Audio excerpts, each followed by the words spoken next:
The events of November 20th, 2024 have changed everything. On that day, a missile attack targeted PA Pivden-Mash in Dnipro, a factory once known as Yuzhmash. This wasn't just any factory. It was the beating heart of Ukraine's aerospace engineering. Rockets, satellites, engines, everything that reached for the stars was born there. But now, it's the center of a nightmare. This wasn't the first time the factory had been hit, but it was different this time. It wasn't just destruction. It was something far more deliberate, something surgical. The Russians launched 6 Kh-101 cruise missiles, 1 Kinzhal hypersonic missile, and then something new, something no one had ever seen before. At exactly 5:17 a.m., the nightmare began. Rumors spread like wildfire. Was it an ICBM? Some claimed it was. The Pentagon initially suggested it was an intermediate-range ballistic missile, but the truth came in the form of a chilling announcement from Vladimir Putin himself.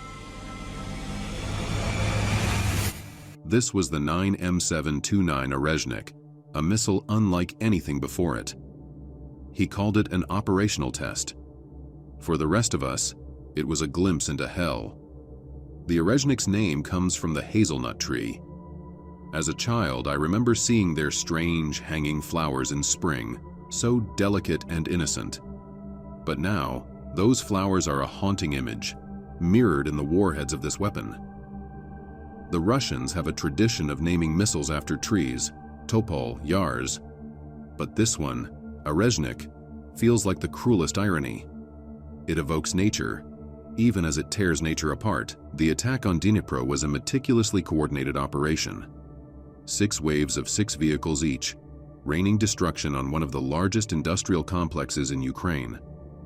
At first glance, the footage seemed to show several missiles each with multiple warheads. But closer analysis revealed the horrifying truth. These weren't just missiles. They were MIRVs, multiple independent re-entry vehicles, each capable of splitting into 6 submunitions. That means 36 individual warheads carpeted the target. And these weren't ordinary warheads. They moved with eerie precision. Despite being an area saturation weapon, the accuracy was unnerving. U.S. intelligence suggests these warheads are likely MARVs, maneuverable re-entry vehicles equipped with terminal guidance systems. Each warhead traveled at speeds exceeding Mach 10, hypersonic velocities that made them all but impossible to intercept. By the time they entered the atmosphere, they were guided by satellite navigation, ensuring that the target was blanketed in destruction. The factory wasn't just hit, it was pulverized. Yuzhmash, a sprawling complex of Soviet-era proportions, was carpeted with these warheads. The attack was so precise that even slight deviations seemed deliberate. This wasn't about a single precision strike. It was about overwhelming the target, reducing it to rubble. And perhaps most chillingly, the Orezhnik warheads did not explode. Instead, they relied on sheer kinetic energy. To understand the horror of this, consider the math. A single warhead, weighing around 100 kilograms and traveling at Mach 10, generates kinetic energy equivalent to more than twice that of a Mark 84 bomb. Multiply that by 36, and you're looking at the equivalent force of nearly 80 Mark 84 bombs, enough to level an entire airbase. But these warheads weren't targeting an airbase. They were aimed at a factory, a symbol of Ukrainian resilience and technological prowess. The message couldn't be clearer. Nothing is safe. The implications are staggering. This isn't just a weapon, it's a game changer. NATO airbases, critical infrastructure, even hardened targets like ports or military installations, all are vulnerable to this kind of attack. A single Orezhnik missile can achieve the destructive potential of dozens of conventional ones. And with active decoys and sophisticated countermeasures, intercepting these missiles becomes a near impossible task. Even systems like THAAD or Patriot would struggle to defend against a coordinated assault.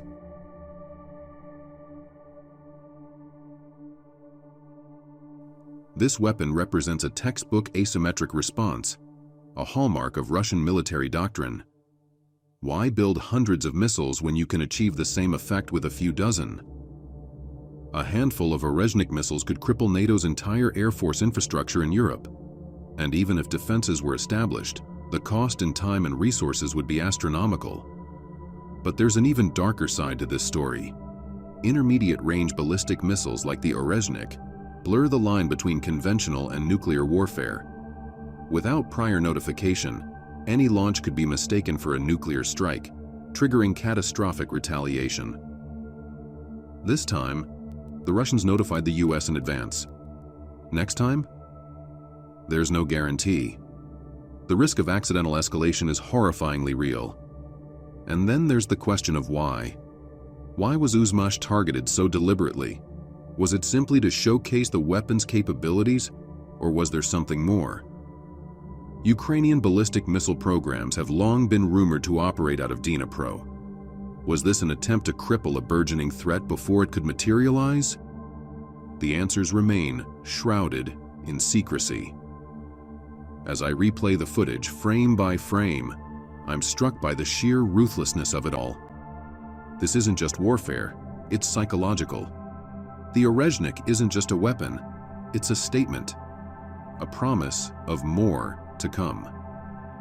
And as the footage of glowing missile trails over Kazakhstan circulates online, I can't shake the feeling that this is only the beginning. What terrifies me most is the future. How long until this technology finds its way into other hands? What happens when North Korea, Iran, or China deploys their own versions of the Orezhnik? The world is balanced on a knife's edge, and this missile has tilted the blade. The West is scared in a way that it had never been before. Scared not just of what's happened, but of what's to come. And as I watch the footage again, the warheads descending like falling stars, I can't help but think, this is no longer a world I recognize. This is the dawn of a new kind of horror.